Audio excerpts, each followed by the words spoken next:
All right, everybody. Good morning. Welcome. Great to see you here. Hope you're warming up after your little refreshing experience in the security line.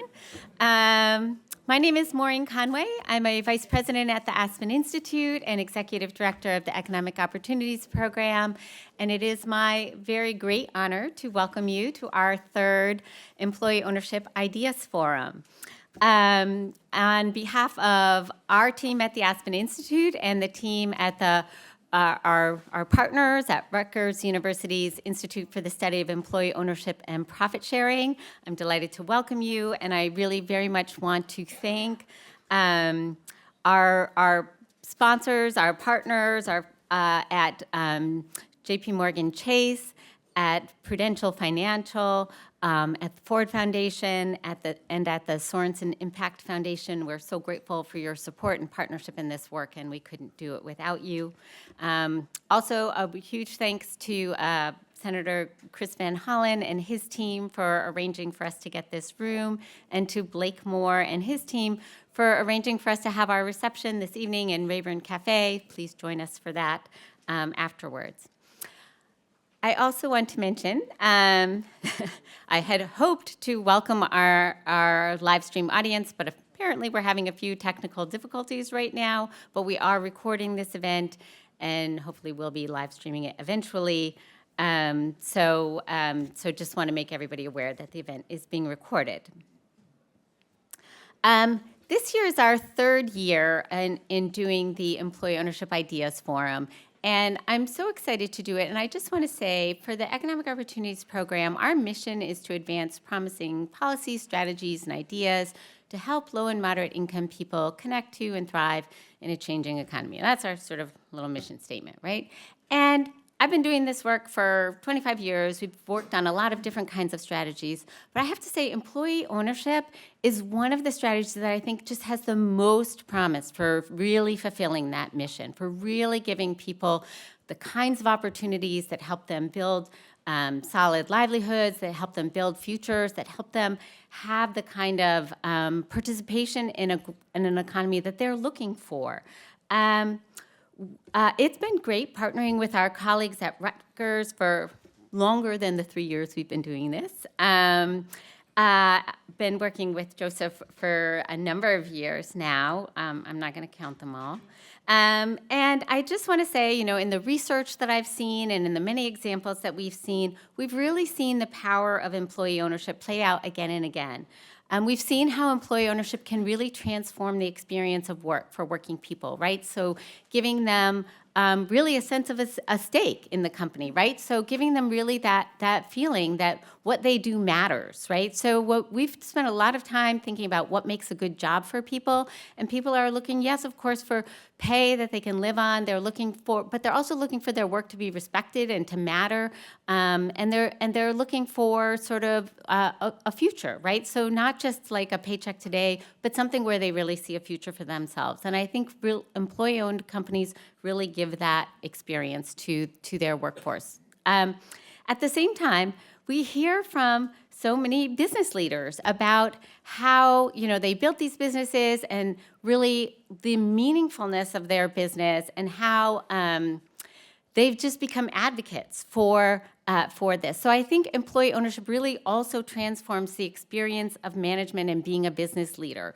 in a way that makes business leaders, they keep showing up to talk about how great this is. So it really does seem to be something that they feel very strongly about, and really feel helps them run a good business in all senses of the word. The other thing that has been coming up has been the ways in which employee-owned companies are good for communities. And this isn't something that I think when I started in this I was necessarily looking for, but I kept hearing examples of different ways that worker owners feel encouraged to participate in the civic life of their communities. So this is why we at the Economic Opportunities Program are so passionate about this, because we feel like it's just the trifecta. It's good for workers, it's good for business, it's good for communities. Just wanted to share a little bit about that. I'll also say, not that I want to comment on the stock market so much at this point in time, But I feel like it's when we think about our measures of economic success and we think about how this country has progressed, right?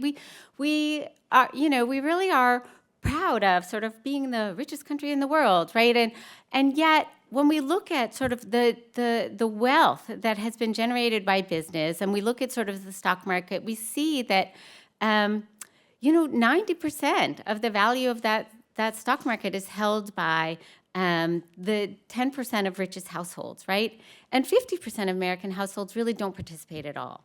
So this lopsided sort of benefit of business success is one of the reasons that we sort of lead OECD countries in income inequality and wealth inequality and lag in terms of economic and social mobility. This is really contrary to our vision of what the American dream is and should be. So I feel like in this time, it's even more important for us to figure out what are the policies, what are the strategies, what are the ideas that are really going to help us spread the promise of employee ownership to more communities all across the country. And I am excited that you all are here and to hear from our speakers today. We are going to hear from business leaders, worker owners, policymakers, and experts.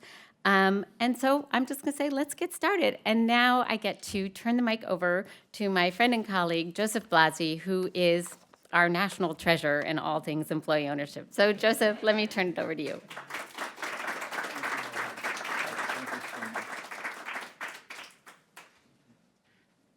Well, I just want to thank Maureen, who has been a wonderful friend and colleague, and Rutgers and Aspen have been wonderful brothers and sisters in launching what, as you know now, has become the enduring policy dialogue event in Washington, D.C. I want to welcome you. My name is Joseph Blasi. I'm director of the Institute for the Study of Employee Ownership and Profit Sharing at Rutgers, and the J. Robert Beister professor. I want to thank you for coming and welcome you on behalf of Rutgers and Aspen again, and give you just a little history gift. Since we are in this august institution, our country has gone on for hundreds of years. It's especially important to realize sort of the deep history that shares for workers represent.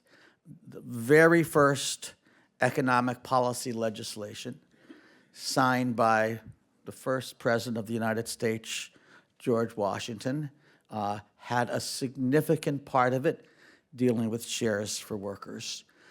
During the American Revolution, the British identified economic warfare as one of their approaches, and they knew that the cod fishing industry, which packed cod and dried it in barrels and sent it to Europe, you may not have known this, was one of the top export industries of the young colonies. And they did everything they could do to destroy the ships, arrest the sailors, get rid of the captains, get rid of the factories on the coast. When President Washington started the presidency, he called in Thomas Jefferson. You can't make this up, actually. Called in Thomas Jefferson, who was then Secretary of State, and said, we have to bring the cod industry back. Jefferson, who you know did not get along with Secretary of the Treasury Alexander Hamilton, asked Secretary Hamilton to assign him a research assistant who was a young political economist to assign to him, who went out and did research, visited cod ships, visited shippers, visited workers, and found out that the cod ships that used profit sharing and a share of the catch were more productive and more stable in their employment. The first economic research done on shares in U.S. history by a staff member of Alexander Hamilton and a research assistant to Thomas Jefferson.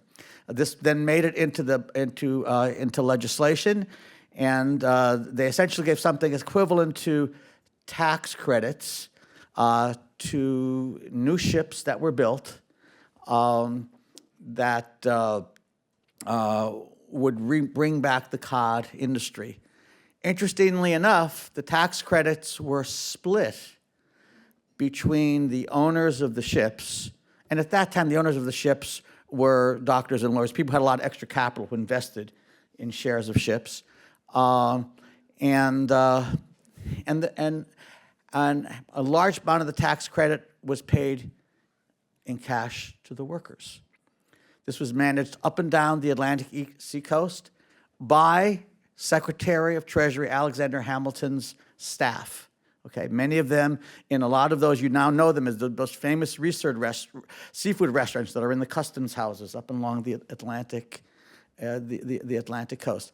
The condition of receiving the tax credit was that every member of the crew, from the cabin boy and girl up to the captain, received cash profit sharing on the catch, and before every ship went out, there was a signed document signed by the captain and every member of the crew, from the young cabin boy or girl up to the captain. I will tell you that the cook and the captain got really good profit shares. So this went on for many presidential administrations. It was completely nonpartisan and bipartisan policy. It endured until the fishing industry was largely, automated in the 1800s. So the notion that shares for workers is an important part of economic policy, is an important part of tax policy, has been one of the most enduring ideas, bipartisan in American history, is really there. I did a lot of research. I went to the National Archives. I went into Alexander Hamilton's personal archives to find evidence on this. I then did something that professors love to do.